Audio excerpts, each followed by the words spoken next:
এই যে একটা ইয়ে তৈরি করা হলো, যেমন আপনি দেখেন বাংলাদেশে এই প্রতিহিংসার যে আগুন জ্বালিয়ে দেওয়া হলো, যে রিভেঞ্জ তৈরি হলো গত 5 আগস্টের পর থেকে রিভেঞ্জ নেওয়া শুরু হলো, এবং এখন আমরা দেখি খালে বিলে নদী নালায় সর্বত্র লাশ, ধান খেতে পাট খেতে সর্বত্র লাশ।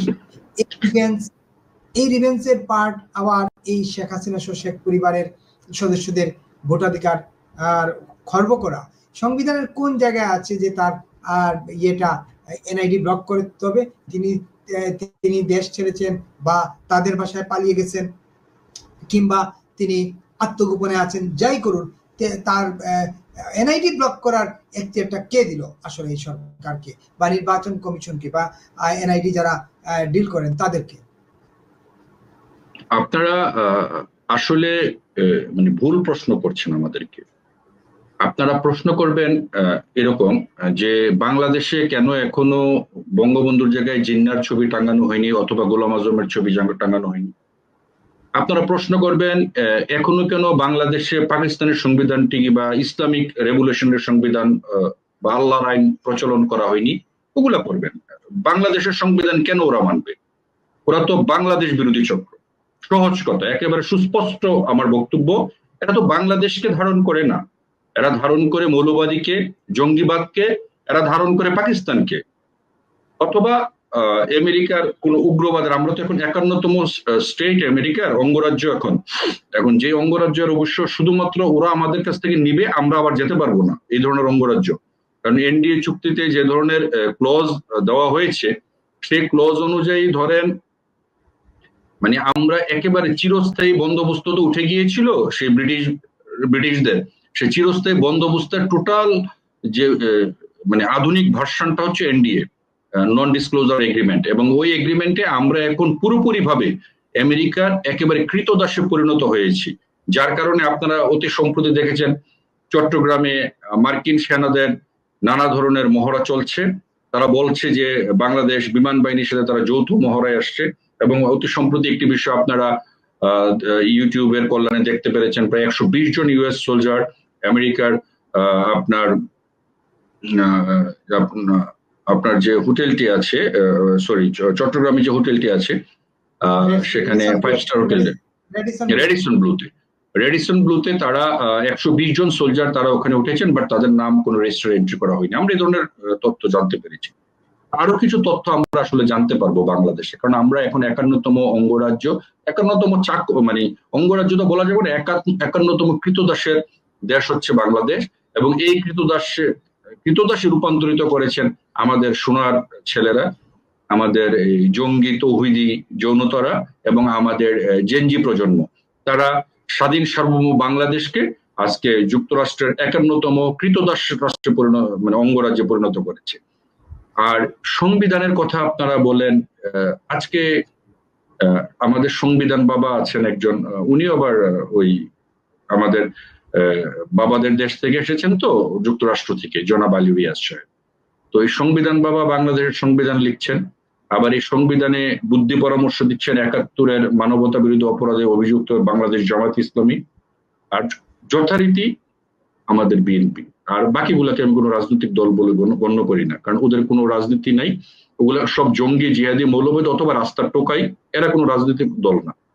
এদেরকে আমি রাজনৈতিক নেতাও মনে করি না, দলও মনে করি না, কারণ এদের কোনো রাজনৈতিক চরিত্রও নেই, এগুলোকে আমরা চিনি না। সে যদি বলতে বলেন এগুলো রাস্তার ছেলে, কতিপয় টোকাই, এরা রাজনীতি করছে। কিন্তু আমার প্রশ্ন বিএনপির প্রতি, আপনারা কোন রাজনীতি করছেন ভাই বাংলাদেশে? আপনারা আমাদেরকে কোন পথে নিয়ে যেতে চাচ্ছেন? আপনারা আপনাদের অবস্থান পরিষ্কার করুন। আমরা আশা করব আগামী 30শে ডিসেম্বরের মধ্যে, 31শে ডিসেম্বরের মধ্যে বিএনপির স্বরূপ জাতির সামনে উন্মোচিত হয়ে যাবে। এটা আপনারা, আমি আজকে আপনার টক শোর মাধ্যমে বলে দিলাম। এই বিএনপি 31শে ডিসেম্বরের মধ্যে হয় বাংলাদেশের পক্ষে অবস্থান নেবে, অথবা বিএনপি তাদের চরিত্রটা, তারা যে টোটালি বাংলাদেশ বিরোধী, এটা তারা প্রকাশ করবে। এটা আপনারা লিখে রাখুন আজকে। আমি বলে দিচ্ছি, এই বিএনপি আগামী 31শে ডিসেম্বর বাংলাদেশের মধ্যে তাদের সম্পূর্ণ চরিত্র উন্মোচিত করবে।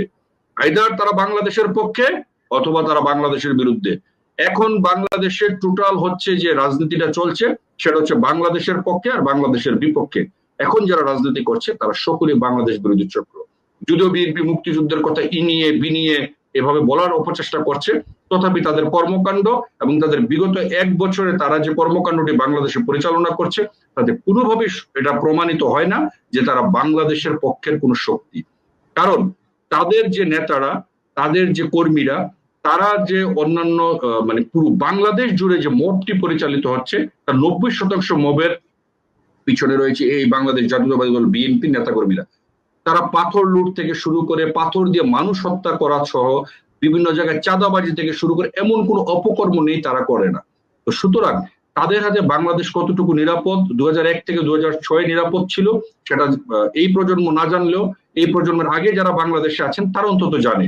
তাহলে আমি অন্তত এই যে দেখেন আজকে মিডিয়া, সুশীল, বুদ্ধিজীবী তারা কিন্তু কেউ খালি বিগত 15 বছর ভাই বাংলাদেশ থেকে 15 বছরের 54 বছরের বাংলাদেশ আওয়ামী লীগ তো টানা 15 বছর ছিল। এর আগে কারা ছিল? এরশাদ কি করেছে? সামরিক শাসকরা কি করেছে? সে কথাগুলো বলেন না কেন? আজকে বাংলাদেশের যতটুকু অর্জন, বাংলাদেশের যতটুকু অগ্রগতি, বাংলাদেশের যতটুকু উন্নয়ন সেটা তো বিগত 15 বছরের। তাহলে এই বাকি সময় এদের অর্জনটা কি, এরা কি করেছে সে কথাগুলো আপনারা কেউ বলতে আসেন না। আর সবচেয়ে মানে বিষয়টা হচ্ছে এই যে এখন যারা রাজনীতি করছে সরকার, মানে এই ইউনূস সরকার এবং বর্তমান যে সকল রাজনৈতিক দল আছে তাদের কিন্তু কোনো ধরনের এই রাজনৈতিক অর্জন নেই। এই দেশের জনগণের প্রতি কিন্তু তাদের কোনো ধরনের কমিটমেন্ট নেই এবং তাদের কোনো অর্জন নেই বাংলাদেশে যেটা তারা প্রচার করবে। এই জন্য তাদের সকলেরই এক ব্যবসা, তাদের সকলেরই দোকান একটা। এই দোকানটা কি? সেটা হলো আওয়ামী লীগের বিরুদ্ধে অপপ্রচার, ভারতের বিরুদ্ধে অপপ্রচার। তাদের সকলেরই এক দোকানে রাজনীতি করে এরা সবাই, যে ভারতের বিরুদ্ধে অপপ্রচার, আওয়ামী লীগের বিরুদ্ধে অপপ্রচার।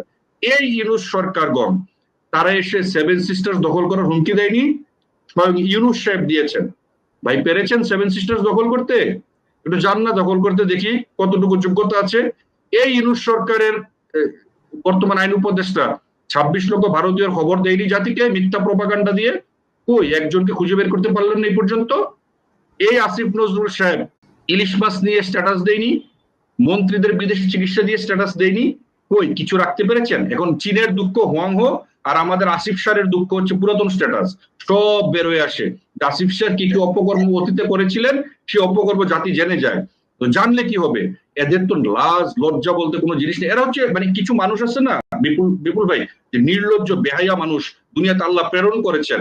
তো এই এরা হচ্ছে এখন যারা সরকারে আছে তাদের অধিকাংশ হচ্ছে নির্লজ্জ বেহাইয়া টাইপের মানুষ, যার কারণে তাদের কোনো লাজ শরম বলতে কোনো জিনিস নেই। কারণ এরা বিগত এই 13 মাসে এদের অর্জন কি আসলে বাংলাদেশে? এরা জাতির সামনে এরা কি বলবে যে আমরা এই 13 মাসে বাংলাদেশটিকে কোন জায়গাতে নিয়ে দাঁড় করিয়েছি? এদের কি কোনো অর্জন আছে? এদের কি বাংলাদেশকে দেওয়ার মানে এই 13 মাসে বাংলাদেশকে কি এরা এমন কোনো কিছু দিতে পেরেছে? এরা কোনো কিছু দিতে পারেনি। এদের একটি অর্জন, সেটা হচ্ছে যত পারো খুশি আওয়ামী লীগের বিরুদ্ধে অপপ্রচার করো, আওয়ামী লীগের বিরুদ্ধাচরণ করো, দেশের বিরুদ্ধে যতভাবে মানে দেশকে যেভাবে বিক্রি করে দিয়ে হলো তোমরা এই দেশটিকে তোমরা মৌলবাদীদের জঙ্গিবাদের হাতে তুলে দাও। এটা হচ্ছে তাদের মূল ন্যারেটিভ। এবং তারা যখনই বিপদে পড়ে, যখনই তাদের অপকর্মটি করতে পারে না, তখনই তারা আওয়ামী লীগের বিরোধিতাটা সামনে এনে ঐক্যের ডাক দেবে। তখন বেশিরভাগ বিরোধী ঐক্য, কতগুলা ওই যে ঐক্যমত্য কমিশনে কতগুলা টোকাই যায় ওখানে, ওগুলো তো টোকাই, ওখানে গিয়ে ওটা বলে আসে ফেসিবাদ বিরোধী ঐক্য, ফেসিবাদ ঢুকে যাবে। এতদিন শুনলাম কি শেখ হাসিনাকে ধরে এনে বিচার করবে, আর এখন ইউনূস বলে কি আমরা বর্ডার সিল করে দেবো, কাউকে ঢুকতে দিব না। তো ভাই ঢুকতে না দিলে ধরে আনবেন কিভাবে, বিচার করবেন কিভাবে? উনি যদি আইসা পড়ে বিচার করতে হবে না? তো বিচার তো করবেন আপনারা। আপনাদের যে বিচারের নামে যে নাটক চলছে আমরা দেখছি না, আপনারা পৃথিবীর ইতিহাসের সেরা বিচার আদালত গঠন করেছেন, আপনারাই সব, তাই না? আপনারা নিজেরা রায় দিয়ে তো রায় পরে দিলে তো পারেন। আপনারা সাক্ষী হিসেবে এনেছেন কে?